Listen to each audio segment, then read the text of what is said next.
जाएगा। मैं डीसी साहब अभिषेक शर्मा जी को कॉल की थी, मैं कह जी आर्डर थोड़ा गलत है, तुसी पैरेलल दो प्रोग्राम एक दिन क्यों रख ले, कोई छोटा दिन नहीं है, सिखा सब तो बड़ा साडा दिन है, तो अज तक अवध करता तुम इतने जाओगे। खैर उसके बाद साढ़े डिप्टी चीफ मिनिस्टर साहब बैठे हैं, मुबारक है इन्होंने। रात को मैं 10:30 बजे फोन किया, मैं कहा चौधरी साहब एक प्रॉब्लम आई है साढ़े मुलाजमान लाई, ये भी हैरान हुए। इन्होंने 10 मिनट बाद उन्होंने कॉल को वापस आ गई, कहने लगा बलविंदर जी भी ऑर्डर कैंसिल करवा देता है।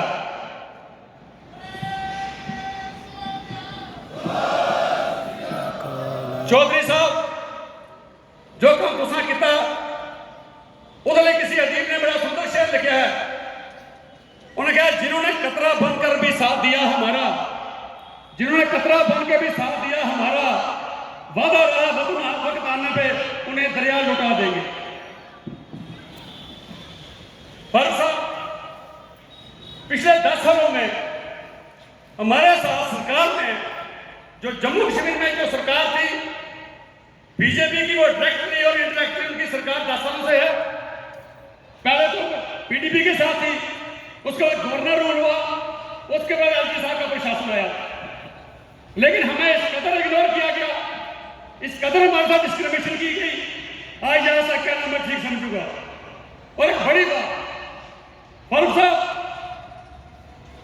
मैं भी पॉलिटिकल साइंस का भी स्टूडेंट रहा हूं, जम्मू यूनिवर्सिटी पढ़े हैं, सब कुछ देखा है भाई। जमहूरियत में सबसे ऊंचा स्थान है डेमोक्रेटिक प्रोसेस का, इलेक्शन करके, क्योंकि सरकार किसी भी कम्युनिटी से किसी भी तबके से बात हर शख्स नहीं कर सकती।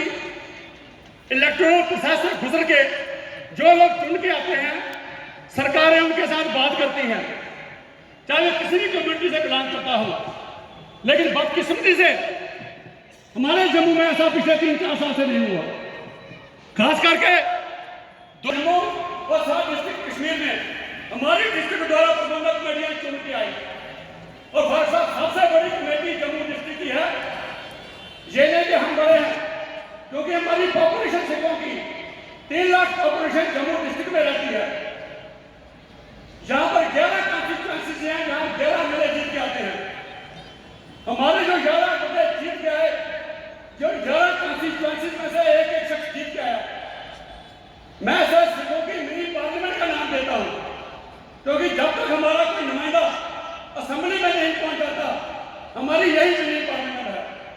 पर बड़े अफसोस से कहता हूं कि हमारे राजभवन में हमारे माननीय सरकार जो लेफ्टिनेंट गवर्नर मनोज सिन्हा साहब 2.5 साल से उन्होंने कभी हमें बुलाना दोबारा नहीं किया।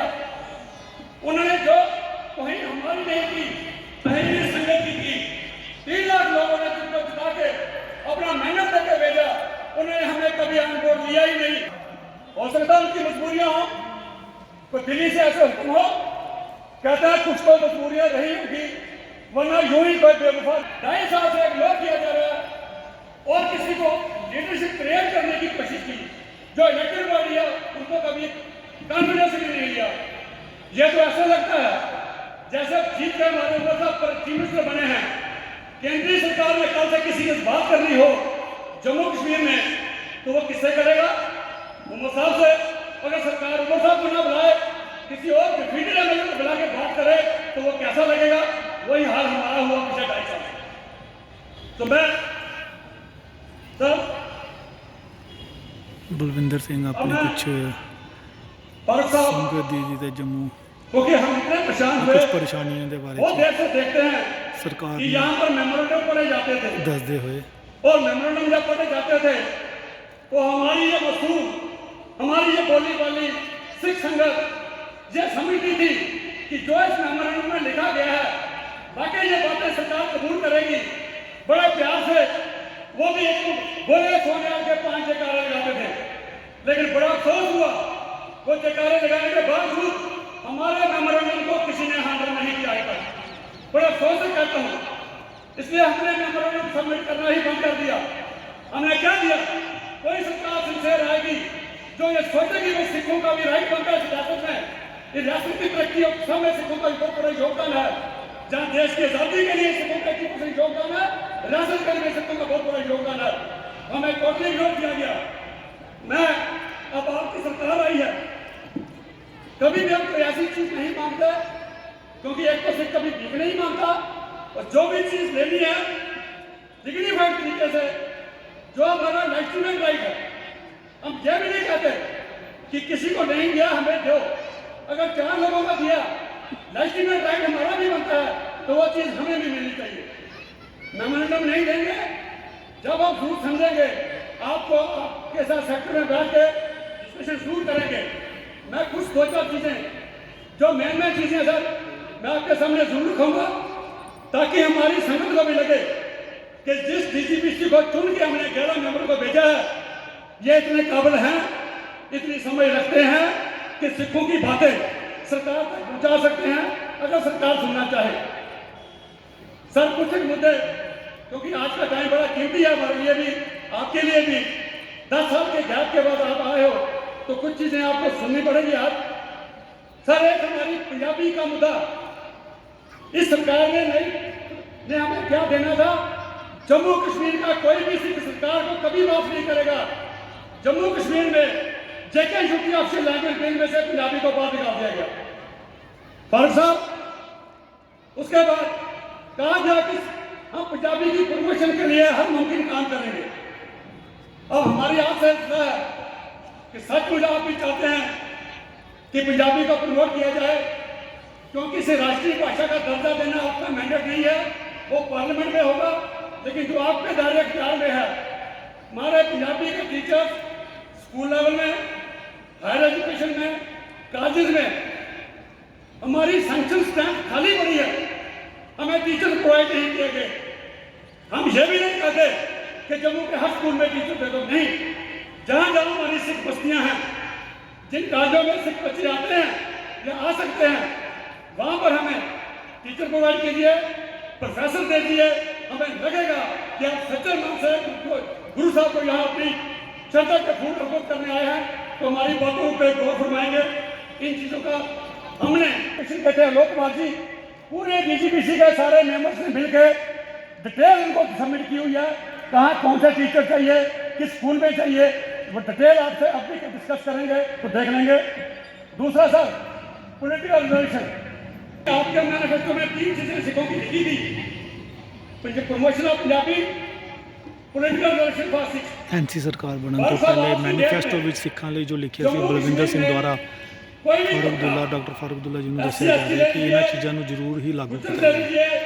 कश्मीरी पंडित को 2 सीटें माइग्रेंट कोटे में, पीओ को दी गई कोटे में जम्मू से दी गई बाकियों को। लेकिन सिखों ने क्या गुनाह किया था?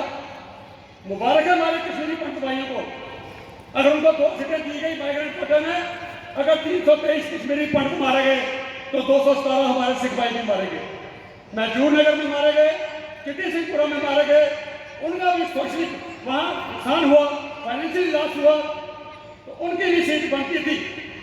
इसलिए हम ये भी डिमांड करते हैं कि जहाँ माइग्रेंट कोटे में कश्मीरी पंडितों को दी, 1 सीट श्रीनगर से और 1 सीट जम्मू से, पीओ के कोटे से या किसी भी कोटे से सिख को चाहिए, क्योंकि जब तक किसी कम्युनिटी को नुमाइंदगी असेंबली में नहीं मिलती, उसकी डेवलपमेंट नहीं हो सकती।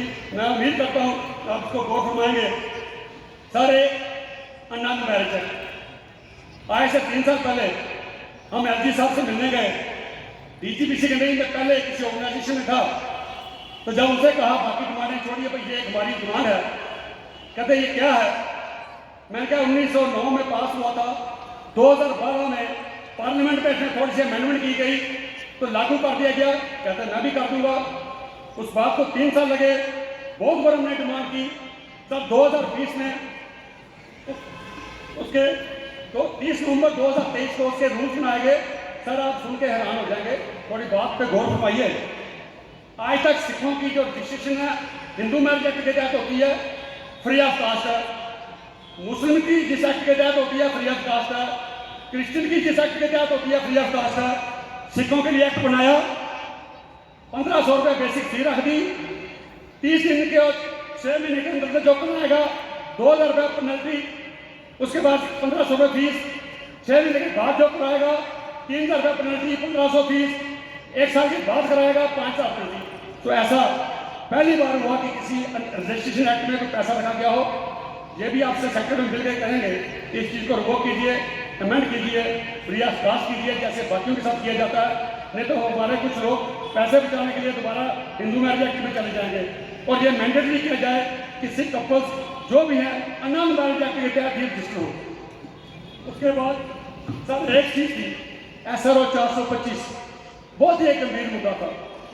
माइग्रेशन का श्रीनगर से माइग्रेशन हुई, जम्मू में आए, उसमें 2009 में प्रधानमंत्री मनमोहन सिंह जी ने एम्प्लॉयमेंट पैकेज निकाला माइग्रेंट कोटे के लिए।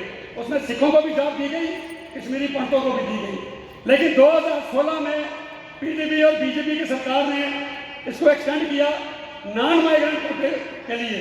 सर जो नॉन माइग्रेंट कोटा था, नॉन माइग्रेंट कोटे में उन्होंने तरमीम कर दी SRO 425 के तहत, जिसमें उन्होंने कहा कि कश्मीरी पंडित भी, कश्मीरी भी, माइग्रेंट भी, कश्मीरी पंडित होंगी।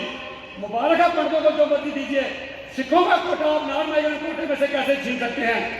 एलजी साहब ने कमिटमेंट की कि मैं नॉन माइग्रेंट कोटे में से सिखों के लिए 335 जितनी उनकी पॉपुलेशन है उसके मुताबिक उनकी ही निकालूंगा। उस चीज़ पर भी गौर फरमाइए। और एक बात पे सर 89 में जम्मू में एंटी सिख राइट्स हुए थे। आप समझते हैं कि जम्मू में 14 लोग मारे गए थे। फारूक साहब आप उसकी सत्ता में थे। पूरे हिंदुस्तान में जहाँ जहाँ राइट्स हुए उनको 7-7, 8-8 लाख दिया गया।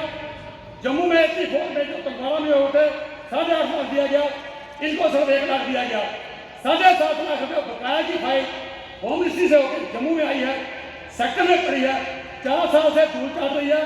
कोई डिपार्टमेंट डिसाइड नहीं कर पाया कि ये डिजास्टर मैनेजमेंट को पर्टेन करती है, ये रेवेन्यू को पर्टेन करती है, ये GST को पर्टेन करती है, या ये किसी और डिपार्टमेंट को। इस पर गौर फरमाइए। और लास्ट में अंत में मैं एक बात कहूँगा, फारूक साहब पूरी एडमिनिस्ट्रेशन आपकी यहाँ है, नया स्टैंड देखने को आया। सारी दुनिया जानती है कि सिखों के 5 कटार क्या है। फारूक साहब संविधान में हमें गारंटी दी गई है, सेक्शन 25 में गारंटी दी गई है कि सिख कड़ा कृपान पहन के कहीं भी जा सकते हैं। लेकिन हमारी रियासत में बार बार बच्चों के कड़े और कृपान उतारी गई, चाहे वो नीट का एग्जाम हो, चाहे JKPSC का एग्जाम हो। तो मेरी आपसे दरख्वास्त होगी फारूक साहब कि जम्मू में ऐसा आर्डर नहीं होना चाहिए कि आज के बाद किसी सिख का बच्चा में एग्जामिनेशन में कड़ा या कृपान उतारी गई हम उसे स्पेयर नहीं करेंगे, ऐसे आर्डर आनी चाहिए। और मैं सारी संगत में क्लियर कर दिया एडमिनिस्ट्रेशन भी है, मैं सारी संगत में वाजह कर दिया कदे ही कोई साडा डिस्ट्रिक्ट द्वारा प्रबंधक कमेटी का मेंबर फारूक साहब को, उमर साहब को या सेक्टर के बीच कभी कोई लाइसेंस मांगने नहीं आएगा, कभी का मेरे बच्चे के लिए मेडिकल की सीट मांगने नहीं आएगा। जब भी हमारी कमेटी आपके पास आएगी अपने सिख मुद्दे लेके आएगी। मैं संगत में वाजह करता हूँ, कदे से बंद दरवाजे बैठ के कांग्रेस सौदा नहीं करेंगे। जो चीज मांगोगे सरकार को मांगोगे, कौन का नहीं मांगोगे, अपने पर्सनल हकों के लिए कुछ नहीं मांगोगे।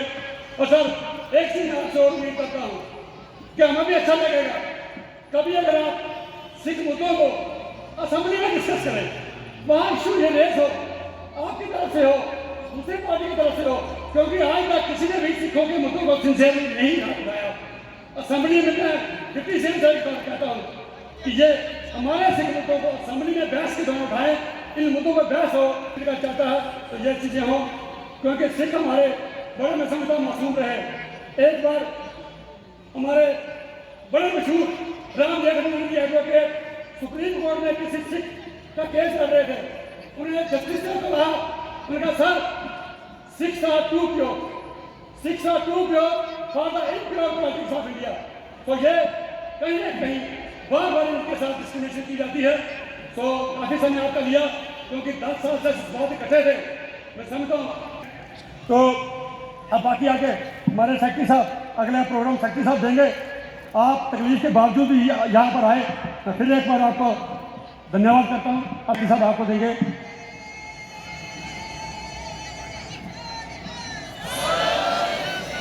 साथ संगत जी बोल दिया किसी भी किस्म की वादी का भी ऐसा लफ्ज़ इस्तेमाल कर गया होगा, तुम बख्शना हारो, उम्मीद है माफ़ करोगे। इतने ही बेनतियां प्रवान करनी है जी। का खालसा वाहिगुरू जी की फतेह। मैं